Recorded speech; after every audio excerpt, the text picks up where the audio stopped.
la communauté parisienne, enfin les supporters du PSG sur les réseaux sociaux. Vous êtes magiques, vous êtes extraordinaires.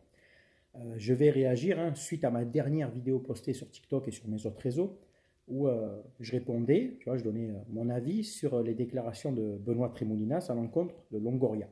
Je ne vais pas trop faire la vidéo, le sujet, tu peux aller la réécouter. En gros, Tremoulinas se plaignait des propos de Longoria, Longoria qui a eu des propos un peu déplacés et surexagérés en disant corruption, en Ligue 1, etc. Et Tremoulinas a dit c'est culotté de la part de Longoria de parler de corruption quand on connaît le passif de Marseille. Donc il faisait référence à OM 93. Mais ça, on est tous d'accord, il n'y a aucun problème. OM 93 a été jugé et tout, il n'y a aucun problème. Et j'ai répondu en disant mais Benoît Tremoulinas, c'était hors sol. Je vois quel rapport il y a entre Longoria et l'OM de 93. Est-ce que Longoria a participé à la corruption de 93? Non. Donc je ne vois pas en quoi il serait incriminé de ça, mais c'est ça que vous avez du mal à comprendre. Bon, bref. Et dans les commentaires, elle a fait énormément de vues et de commentaires. Alors sur YouTube, j'ai plus de visibilité. TikTok, j'y suis depuis pas longtemps. Il y en a qui ont compris. Il y a énormément de supporters parisiens qui commentent sans écouter. Un peu comme lui, tu vois là. Tu vois, j'ai les trois tableaux là, comme lui là. Tu vois, celui-là, on met le casque, on n'écoute pas. Et qui commentent, et si, et l'OM a eu de la corruption en 93, et nanana, et tu te vois la face, et tu... Vous êtes dur, hein. Vous êtes dur avec nous, et vous êtes dur avec vous-même. Alors, il y a deux ou trois solutions. Soit vous commentez sans écouter, donc c'est idiot, passez pour des cons. Soit vous avez beaucoup de merde dans les oreilles, donc là c'est un problème d'hygiène, il faudrait voir un petit peu à nettoyer, à déboucher tout ça. Soit vous avez écouté et vous ne comprenez pas, donc là c'est un problème intellectuel. Choisissez votre case. Parce que j'ai pourtant été clair dans ma vidéo. J'ai dit que oui, l'OM a été condamné en 93, oui, mais il n'y a aucun supporter marseillais, influenceur, youtubeur ou supporter qui te dira le contraire. Oui, l'OM a triché en 93 sur le match VA-OM, il y a eu des valises d'argent, mais ça c'est avéré, mais il n'y a aucun supporter de l'OM qui va te dire le contraire. Mais que je sache, l'OM a été sanctionné, l'OM a payé, comme on dit, a payé sa dette à la société, l'OM a été rétrogradé un retrait du titre, etc., etc. Donc, je ne vois pas pourquoi vous revenez là-dessus. On le reconnaît nous-mêmes. Mais parce qu'il y a eu un événement en 93, en fait, c'est toujours le club qui fait de la corruption. Mais vous êtes des malades mentaux, en fait. Et dans ce cas, je vous disais, donc, tu vas toujours payer pour ce qui s'est passé il y a 30, 40 ans. Entre-temps, le club a été racheté deux, trois fois. Il y a eu des changements de propriétaires, etc., etc. Vous êtes des grands malades. Donc vous, au parc par exemple, il y avait des nazis dans les années 90. Je t'apprends rien, le Cop Boulogne, les nazis et tout ça, tu verras pas chez nous. Donc si je suis votre raisonnement, il y a toujours des nazis au parc. Le président de Bordeaux, Claude Bèze, feu Claude Bèze qui est mort, lui il payait des prostituées aux arbitres dans les années 90. C'est pas de la corruption ça, non. Donc c'est-à-dire que maintenant, aujourd'hui, Bordeaux paye des prostituées. En fait, c'est ça que vous comprenez pas. C'est que j'ai pas dit qu'il n'y avait pas de corruption en 93. J'ai souligné le fait que Tremoulinas se permette de dire à Longoria, ouais, c'est culotté de parler de corruption. Mais quel rapport? Je vous le dis encore une fois, quel rapport entre Longoria et OM 93? Longoria n'est pas responsable de ce qui s'est passé en 93. Tu m'aurais dit Longoria a participé à l'époque à la corruption, j'aurais dit oui, là c'est culotté de la part de Longoria, mais c'est pas le cas.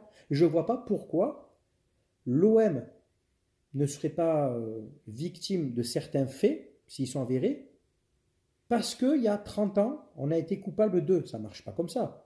Ça marche pas comme ça. Alors je te prends l'exemple d'un voleur, un mec qui va voler, cambrioler, il est arrêté par les autorités, la police, hein, il paye sa peine, amende, prison, il n'y a aucun problème. Mais lui, 30 ans après, un cambrioleur vient chez lui et le vole. Et on va dire, non, mais il y a 30 ans, tu as volé, donc tu n'es pas en droit de parler. Mais en fait, vous êtes vraiment idiots dans cette communauté. Pas tous, heureusement, mais sur les réseaux, une grande majorité, c'est dur d'échanger avec vous. Je te garantis que c'est compliqué parce que vous ne comprenez pas ou vous n'écoutez pas les vidéos, vous commentez sans écouter en fait. Donc vous êtes bête. Vous êtes... Moi, je ne commente jamais une vidéo sans écouter. Vous passez pour des cons. Il y a énormément de commentaires, je n'ai pas répondu à tout le monde, vous passez clairement pour des idiots. Et ceux qui en plus commentent et qui ont vu la vidéo, là il y a un problème d'hygiène, je te dis, il faut voir à nettoyer un peu, il faut l'enlever la merde dans les oreilles. Ou je te dis c'est un problème intellectuel. À aucun moment, aucun supporter de l'OM te dira oui c'est vrai, il n'y a pas eu de corruption en 93. Non, non. Pour l'affaire OMVA, c'était jugé, avéré, c'est bon, c'est terminé, il n'y a plus de débat.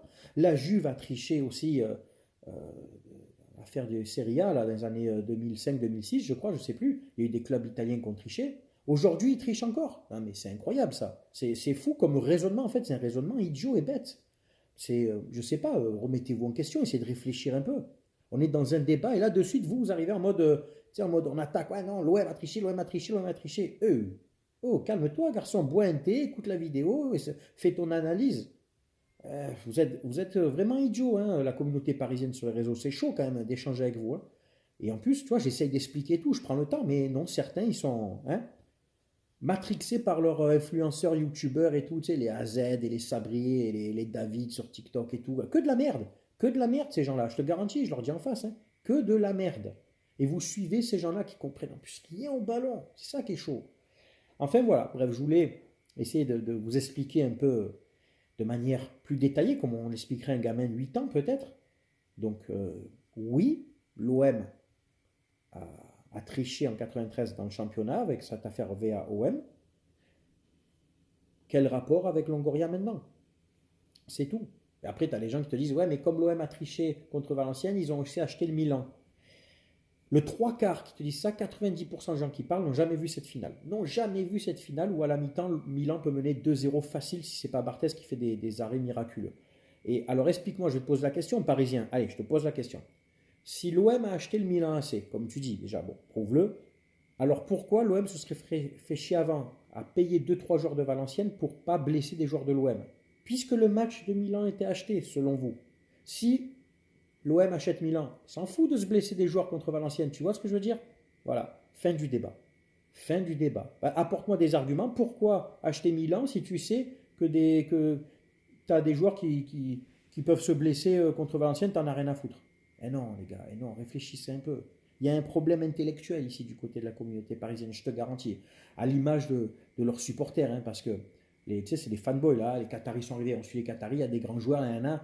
Regarde, Messi est parti, Neymar est parti, Mbappé est parti.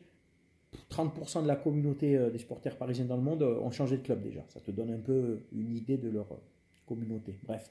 Et même les influenceurs parisiens te le diront ça, hein, j'invente rien. Je te garantis, eux-mêmes le disent. Bref. Voilà, rien à dire de plus. Si tu n'as encore pas compris mon message là, c'est plus un problème d'hygiène, c'est plus un problème intellectuel. Je pense qu'il faut que tu ailles consulter. Voilà, c'est le mieux pour toi et pour tout le monde. Voilà. Mais continue de commenter, t'afficher si tu veux, il n'y a aucun problème. Allez. N'oubliez pas que sur YouTube, si vous me suivez sur YouTube, il y a des maillots à gagner chaque mois. Il y a un partenariat pour avoir des maillots à très très bon prix. Et tu sais que sur ma chaîne YouTube depuis 5 ans, on récolte des fonds pour deux associations à Marseille, les Petites Sœurs des Pauvres et Sourire à la Vie qui est une institution qui s'occupe d'enfants malades. Donc sur ma chaîne YouTube depuis 5 ans, on récolte des fonds, on en est à plus de 6 000 € de dons récoltés pour ces associations. Donc voilà, sache-le. Hein. Les vidéos sont faites aussi à un but associatif, caritatif. Voilà. Portez-vous bien, à très bientôt. Ciao, ciao tout le monde.